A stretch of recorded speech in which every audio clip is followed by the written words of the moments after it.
ராமலிங்காவயம்.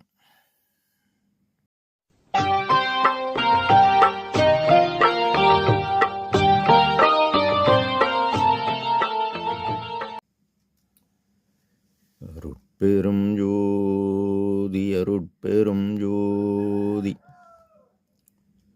தனிப்பெரும் கருணை அருட்பெரும் ஜோதி எல்லா உயிர்களும் இன்புற்று வாழ்க. வள்ளல் மலரடி வாழ்க வாழ்க. திருச்சிற்றம்பலம். அருட்பெருஞ்சோதி ஆண்டவரின் பரிபூர்ண அருளை பெற்ற அருட்பிரகாச எம்பெருமானின் திருவடிகளை மனமொழிமையால் போற்றி பணிகின்றேன் தயவுடன். நாம் செய்த செயலின் விளைவாக இன்ப துன்ப அனுபவங்கள் யாவும் வந்து கொண்டே உள்ளது. அவ்வாறு வருகின்ற துன்பம் யாவும் பொறுத்து எல்லா உயிரும் இன்பமாக வாழ எண்ணி நாம் செயல்பட்டால் நமக்கு ஆன்மலாபம். நம் பெருமான் அடிமை பேர் என்ற தலைப்பில் 2வது பாடலில் ஆரணமும் ஆகமமும் ஆங்காங்கு உணர்த்துகின்ற காரணமும் காரியமும் காட்டுவித்தான். பூரணன் சிற்றம்பலத்தான் என் ஆசை அப்பன், எல்லாம் வல்ல செம்பலத்தை என் உள்ளத்தே சேர்த்து இப்பாடலை பதிவு செய்கின்றார். ஆரணம் வேதம் வேதவியாசரால் இயற்றப்பட்டது. அது ரிக், யசூர், சாம, அதர்வண வேதம். சமஸ்கிருதத்தில் எழுதப்பட்டது. இது அன்பு நூல். ஆண்டவரிடத்து அன்பு கொண்டு இதனை ஆவி செய்யாது அப்படியே உச்சாடனம் செய்து பலன் பெறுவது. ஆகமம் என்பது ஆண்டவரிடத்து அன்பு கொண்டு அறிவு சார்ந்த நூல். இதனை ஆய்வு செய்து ஆண்டவனை போற்றி புகழ்ந்து முத்திநிலை அல்லது சித்திநிலை பெறுவது. சைவ ஆகமம் 28 என்பார்கள் சான்றோர்கள். ஆங்காங்கு உணர்த்துகின்ற காரியம் காரணம் காட்டிவித்தான். காரியம் முன்பு மறை ஓதுவது, இறைவனை அடைவது, சாமீப சாரூப சாலோக சாயுச்ச பதநிலைகள். காரணம் ஆகமம் பதி பசு பாசம் என்று கூறி எவ்வாறு அடைய வேண்டும் என்பதை வெட்டவெளியாக அறிவிக்கவில்லை.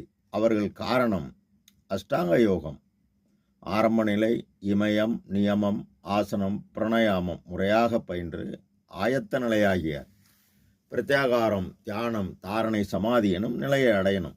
யோகம் தகராறு செய்தால் மரணம் நிகழும் என அவர்கள் அதனை வெளிப்படையாக அறிவிக்கவில்லை.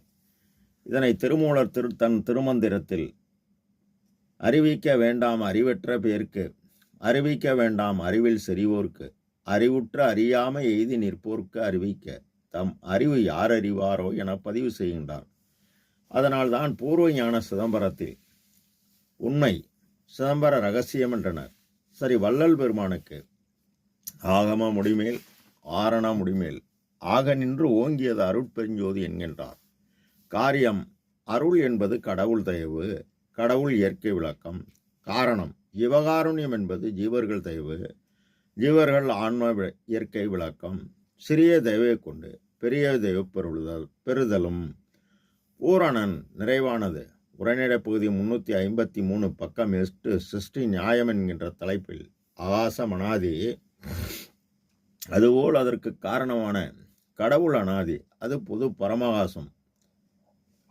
அவரே எல்லா உயிரிலும் உள்ளார். இதனை அகவலில் உயிருள்யாம் எம்முள் உயிர் இவை உணர்ந்து உயிர் நலம் பரவுக என்ற சிவமே எனவும், மகாதேவ மாலையில் உலக நிலை முழுதாய் ஆங்காங்குள்ள உயிராய் உயிருக்கு உயிராம் ஒளி தானாகி அவரே இலகு சித கசபதமாய் பரமகாச இல்வாய் இணை ஒன்றும் இல்லாதாய் உள்ளார். இது ஒரு பொது ஆன்மானு ஒளி, ஒளிக்குள் ஒளியாக சிற்றறிவு சிறிய ஜோதி.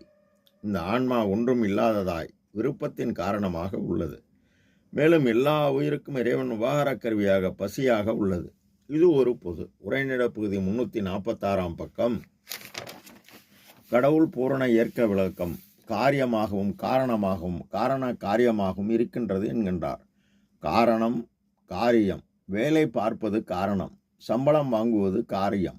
அதுபோல அருட்பெருஞ்சோதி ஆண்டவரால் ஜீவகாருண்ய ஒழுக்கமே கடவுள் வழிபாக்கப்பட்டுள்ளது. கடவுள் காட்டிய பாதை எனவும் கடவுள் அடையும் பாதை எனவும் உறுதி செய்து கேள்வி பதிலாக ஜீவகாருண்ய ஒழுக்கம் உரைநடை பகுதியாக 3 பாகம் வழங்கியுள்ளார் நம் ஐயா. இதனை நன்றாக படித்து கேட்டு அறிந்து உணர்ந்து நாம் நமது இல்லங்களில் செயல்பட வேண்டும். அப்படி செயல்பட்டால் அரங்காதல் செய்தேனை ஆட்கொண்டு அருட்பெருஞ்சோதியாய் ஆடும் அழகர் எனவும் ஈரமும் அன்பும் கொண்டு இன்னருள் பெற்றேன் என் மார்க்கம் இரவாத சன்மார்க்கம் தோழி என்கின்றார். என் போல் இரக்கம் விட்டு பிடித்தவர்கள் இல்லையே, என் பிடிக்குள் இசைந்தது போல் இசைந்ததில்லையே பிறர்க்கு என்கின்றார்.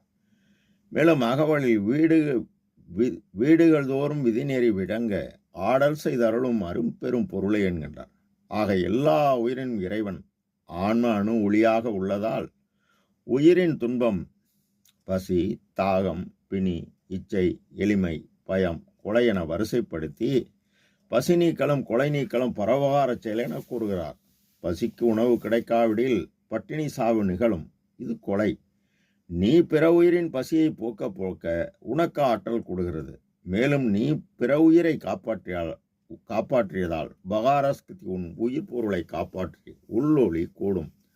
நீ அறமிராது உழைத்து பொருள் தேடி பொய்ப்பொருளை தேடி உன் குடும்ப தேவை போக மீதமுள்ள பொருளை உன் தரத்துக்கு தக்கவாறு தினசரி தடைபடாது காலம் உள்ளவரை கொள்கையாக கொண்டு உயிர்கருணை செய்ய செய்ய உனக்கு ஆற்றல் கூடும்போது இந்த ஆற்றலை நீ செய்த பரோபகாரத்தால் உபகார சக்தி ஆண்மொழியுடன் கூட்டினால் உனக்கு உலகறிவு கடந்து அருளறிவு உண்டாகும்.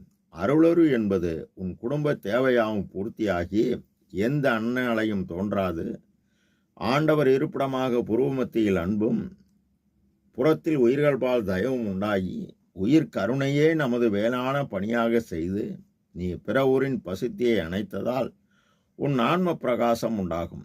உன் ஆன்மா பிரகாசத்துடன் கடவுளின் தயவு பேராற்றல் கூடினால் ஐயாவுக்கு கூடியது. அதனால்தான் கடவுள் நிலை அருள் அதை உயிர்கருணை செய்து அதை அறிந்து அம்மையமாய் உள்ளவர் நம் ஐயா மட்டுமே.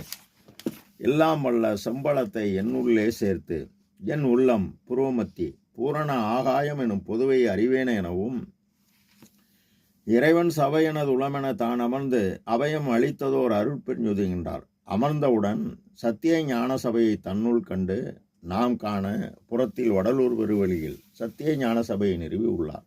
கண்டு எல்லாம் வல்ல ஆற்றல் யாவும் பெற்று மேட்டுக்குப்பும் சித்திவளாக திருமாளிகையில் 31,874 இறைவன் வந்து இவருடன் இரண்டர கலந்து என்றும் மறைந்து நின்று தயவு நெறி உலகலாம் பரவ செம்மையான அருளை காரணமாகவும் காரியமாகவும் காரண காரியமாக நின்று செயல்படுத்துகிறார் நம் ஐயா.